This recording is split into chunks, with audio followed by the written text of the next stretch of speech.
Hi, this is Dr. Jenny Susser, masterclass instructor and clinical sports psychologist. Something that I hear a lot that pains me as a psychologist is when people say, you know what, I just don't feel good enough. I don't feel like I'm riding well enough. I don't feel like I can ride well enough. I feel like I'm disappointing others. This is just a big topic.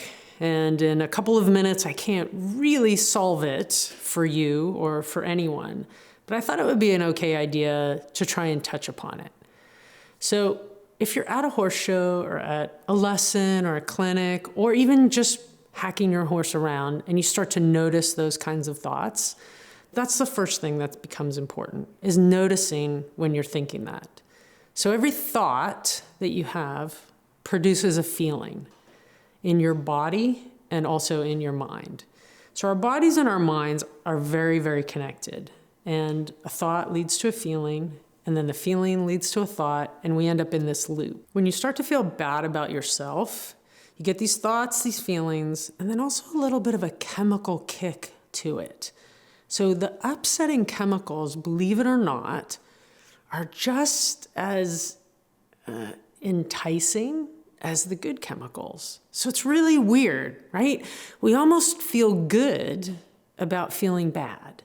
And that's what gets us really stuck. So while you think that it may be that you're just convinced that you're not good enough, it could be that you have a little bit of physiology interrupting. So that's the first thing, is to think about noticing. How do you bring up your level of awareness to those kinds of comments? Are there people around you that notice when you sort of go off a little bit?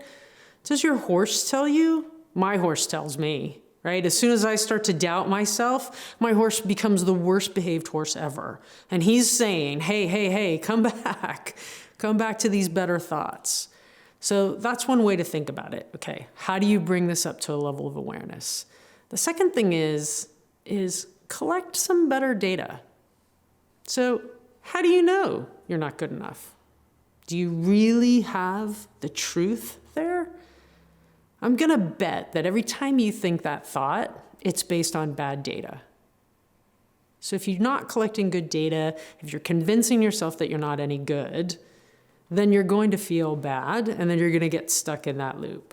Now, a lot of people around you could tell you that you're not bad, or that you're good, or that you're actually quite good at things.